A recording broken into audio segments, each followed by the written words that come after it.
ہمارے احناف کے علماء تعویذ لٹکانے کو کیوں جائز کہتے ہیں؟ کیا یہ کسی حدیث سے ثابت ہے؟ جبکہ دوسری طرف اہل حدیث علماء اس کو شرک کہتے ہیں، جو سب سے بڑا گناہ ہے۔ اور اس کی مضبوط دلیل بھی ہے کہ حدیث میں آتا ہے کہ جس نے تعویذ لٹکایا اس نے شرک کیا۔ شمس الرحمان بنو سے جناب شمس الرحمان صاحب، اگر اہل حدیث علماء کہتے ہیں کہ تعویذ لٹکانا شرک ہے، تو جس حدیث سے وہ دلیل پکڑ رہے ہیں نا، اسی حدیث میں رقیہ کو بھی شرک کہا گیا ہے، یعنی دم کرنا۔ حالانکہ رقیہ کو اہل حدیث علماء بھی مانتے ہیں کہ شرک نہیں ہے۔ تو پتہ یہ چلا کہ جس حدیث میں تعویذ لٹکانے کو شرک قرار دیا ہے، اس سے تعویذ سے شرکیہ تعویذ مراد ہے۔ وہ تعویذ جس میں قرآنی آیات ہوں یا دعائیں ہوں، وہ تعویذ حدیث میں داخل نہیں ہے، کیونکہ رقیہ بھی جیسے شرکیہ بھی ہوتا ہے اور جائز رقیہ، رقیہ کہتے ہیں دم کرنا، تو رقیہ بھی جائز بھی ہوتا ہے، شرکیہ رقیہ بھی ہوتا ہے۔ تو اسی طرح تعویذ بھی جائز بھی ہوتا ہے، شرکیہ بھی ہوتا ہے۔ تو اہل حدیث علماء جس حدیث سے استدلال کر کے ہر قسم کے تعویذ کو شرک کہہ رہے ہیں نا، اسی حدیث سے پھر تو ہر قسم کا دم درود بھی شرک ہو جائے گا، حالانکہ ایسا نہیں ہے۔ تو جیسے رقیہ کی دو قسمیں ہیں، اسی طرح تعویذ کی بھی دو قسمیں ہیں۔ اور ویسے بھی کامن سینس کی بات ہے کہ اگر ایک آدمی کسی پرچی پہ یا اللہ مدد لکھتا ہے، صرف یا اللہ مدد کہتا ہے، صرف اللہ سے مدد مانگی جائے گی، یا اللہ مدد، اور وہ کسی کے گلے میں لٹکا دیتا ہے، تو یہ شرک کہاں سے ہو گیا؟ یہ تو عین توحید ہے کہ وہ صرف اللہ سے مدد نہ صرف زبان سے مانگ رہا ہے، بلکہ ریٹن میں لکھ کے اس پہ مہر ثبت کر رہا ہے۔ تو یہ کامن سینس کے بھی خلاف ہے کہ ہر قسم کی تعویذ کو شرک قرار دیا جائے۔ باقی تعویذ کے جواز کے دلائل کیا ہیں، اس پر میں مستقل کلپ ریکارڈ کروا چکا ہوں، میں اس کو ابھی ریپیٹ نہیں کروں گا۔ پھر بھی ایک بات ضرور ہے کہ یہ عمل پسندیدہ نہیں ہے، بہرحال یہ ذہن میں رکھیں۔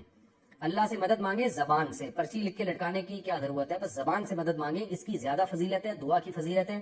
جو لوگ تعویذ گنڈوں میں پڑھتے ہیں تو وہ میں نے دیکھا ہے ان کا ایمان بہرحال کمزور ہو جاتا ہے اور وہ اسی میں لگے رہتے ہیں۔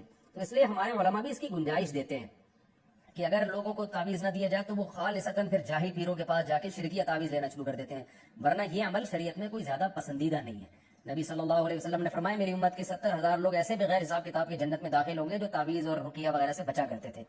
تو امام نووی رحمہ اللہ نے اس کی تشریح میں لکھا ہے کہ جو جائز تعویذ سے بھی بچتے ہیں وہ اس میں داخل ہیں۔ بہرحال تشریح میں حدیث کی اختلاف ہے۔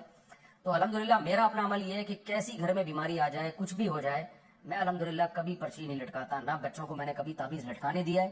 میرا اپنا ذاتی عمل یہی ہے کہ کوئی بہت مجبور ہوگا، تعویذ مانگے گا تو میں اس کو لکھ کے دے دیتا ہوں، کیونکہ کمزور ایمان والے لوگ ہیں، تو نہیں دو تو کہیں شرکیہ تعویذ نہ لے لے جا کے۔ اپنا عمل یہ ہے کہ میرے جتنے بچے ہیں، میں خود بھی، گھر والے بھی، میں کبھی کسی کو تعویذ نہیں پہننے دیتا۔ اس کو میرے ہاں تو ایسا ہے جیسے یہ پتہ نہیں کتنا بڑا جرم کر لیا کہ بھائی ہم کیوں ان چکروں تعویذ گنڈوں میں پلیتوں ان چکروں میں کیوں پڑیں۔ کوئی میں کبھی دیکھتا ہوں بچے اپنے ننیال گئے، کہیں کوئی پرچی تعویذ لٹکا کے لے آیا، ادھر ہی میں ایسے پکڑ کے ایسے کھینچتا ہوں اس کو، بولتا ہوں کچھ بھی ہو جائے، بھلے جن چڑیل بھوت ہی آ جائے، اللہ نہ کرے بھوت بھی آ جائے گا پھر بھی تعویذ نہیں لٹکانا، جاؤ ایسی کی تیسی۔ ایسے انسان تمیز زندگی گزارے ہے، کچھ نہیں ہوتا انشاءاللہ کوئی جن چڑیل بھوت، اور پھر جن چڑیل بھوت خود ہی اپنا راستہ تبدیل کر لیتے ہیں، آتے ہی نہیں۔ وہ دیکھتے ہیں ایسے لوگوں کو جو اس قسم کے کمزور ایمان ہوتا ہے نا، وہیں زیادہ آتے ہیں۔ تو ان چکروں میں نہ پڑیں۔ جو سنت عمل ہے، سورہ فلق سورہ ناس رات کو ہاتھ پہ دم کر کے اپنے اوپر پھیر لیا کریں، بچوں پہ پھیر لیا کریں۔ مشہور دعا ہے اعوذ بکلمات اللہ التامہ من کل شیطان وہامہ ومن کل عین لامہ، یہ دعائیں پڑھا کریں۔ بسم اللہ الذی لا یضر مع اسمہ شیء فی الارض ولا فی السماء وهو السمیع العلیم، خاندانی دعائیں بس یہ پڑھا کریں۔